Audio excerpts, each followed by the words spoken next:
हरे कृष्णा दोस्तों। पुरुषोत्तम मास महात्म्य कथा अध्याय छठा। नारद जी बोले, भगवान गोलोक में जाकर क्या करते हैं? हे पाप रहित, मुझ श्रोता के ऊपर कृपा करके कहिए। श्री नारायण बोले, हे नारद, पाप रहित अधिक मास को लेकर भगवान विष्णु के गोलोक जाने पर जो घटना हुई वह हम कहते हैं, सुनो। उस गोलोक के अंदर मणियों के खंभों से सुशोभित सुंदर पुरुषोत्तम के धाम को दूर से भगवान विष्णु देखते हैं। उस धाम की तेज से बंद हुए नेत्र वाले विष्णु धीरे धीरे नेत्र खोलकर और अधिक मास को अपने पीछे कर धीरे धीरे धाम की ओर जाते हैं। अधिक मास के साथ भगवान के मंदिर के पास जाकर विष्णु अत्यंत प्रसन्न हुए और उठकर खड़े हुए द्वारपालों से अभिनंदित भगवान विष्णु पुरुषोत्तम भगवान की शोभा से आनंदित होकर धीरे धीरे मंदिर में गए और भीतर जाकर शीघ्र ही श्री पुरुषोत्तम कृष्ण को नमस्कार करते हैं।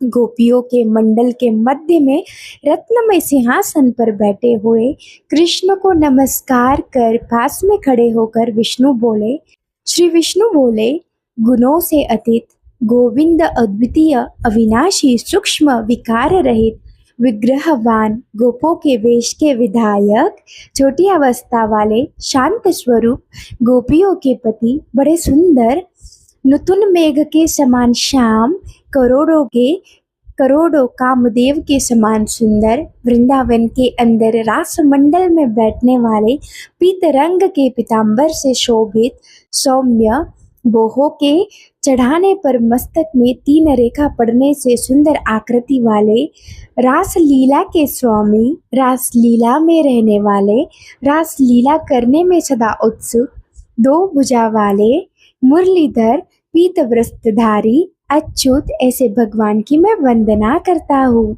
इस प्रकार स्तुति करके भगवान श्री कृष्ण को नमस्कार कर पार्षदों द्वारा सत्कृत विष्णु रत्न सिंहासन पर कृष्ण की आज्ञा से बैठे।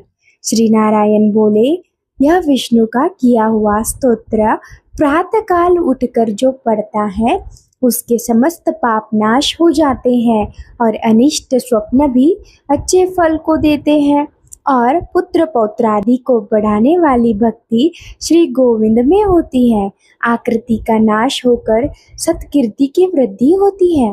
भगवान विष्णु बैठ गए और कृष्ण के आगे कांपते हुए अधिक मास को कृष्ण के चरण कमलों में नमन कराते हैं।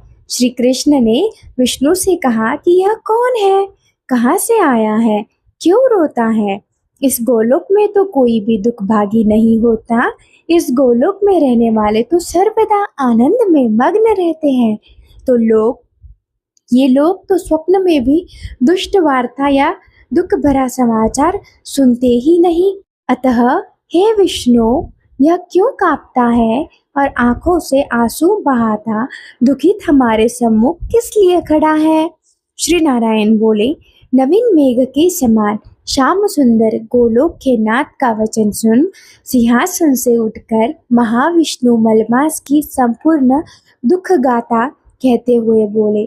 श्री विष्णु बोले, हे वृंदावन की शोभा के नाथ, हे श्री कृष्ण, हे मुरलीधर, इस अधिक मास के दुख को आपके सामने कहता हूँ, आप सुनिए। इसके दुखित होने के कारण ही स्वामी रहित अधिक मास को लेकर मैं आपके पास आया हूँ। इसके उग्र दुख रूप अग्नि को आप शांत करें। यह अधिक मास सूर्य की संक्रांति से रहित है, मलिन है, शुभ कर्म में सर्वदा वर्जित है। स्वामी रहित मास में स्नान आदि नहीं करना चाहिए, ऐसा कहकर वनस्पति आदिकों ने इसका निराधार किया है। द्वादश मास, कला, क्षण, अयन, संवत्सर आदि ने अपने अपने स्वामी के गर्भ से इसका अत्यंत निराधार किया। इसी दुखाग्नि से जला हुआ या मरने के लिए तैयार हुआ, तब अन्य दयालु व्यक्तियों द्वारा प्रेरित होकर हे ऋषिकेश, शरण चाहने की इच्छा से हमारे पास आया और कांपते कांपते घड़ी घड़ी रोते रोते अपना सब दुख जाल इसने कहा। इसका यह बड़ा भारी दुख आपके बिना टल नहीं सकता, अतः इस निराशर का हाथ पकड़कर आपकी शरण में लाया हो। दूसरों का दुख आप सहन नहीं कर सकते हैं, ऐसा वेद जानने वाले लोग कहते हैं। अतः इस दुखित को कृपा करके सुख प्रदान कीजिए। आपके चरण कमलों में प्राप्त प्राणी शोक का भागी नहीं होता है, ऐसा वेद जानने वालों का कहना है। वो कैसे मिथ्या हो सकता है? मेरे ऊपर कृपा करके भी इसका दुख दूर करना आपका कर्तव्य है, क्योंकि सब काम छोड़कर इसको लेकर मैं आया हूँ। मेरा आना सफल कीजिए।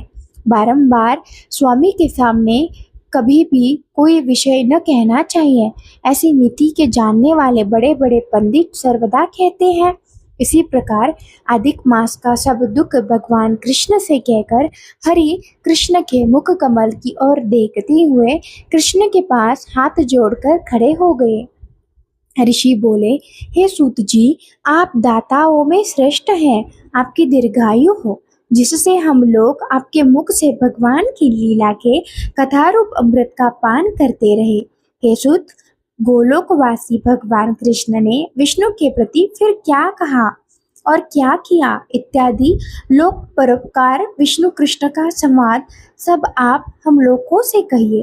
परम भगवत नारद ने नारायण से क्या पूछा? हे सूत, इसको आप इस समय हम लोगों से कहिए। नारद के प्रति कहा हुआ भगवान का वचन तपस्वियों के लिए परम औषध है। इति पुरुषोत्तम मास महात्म्य अध्याय 6 समाप्त।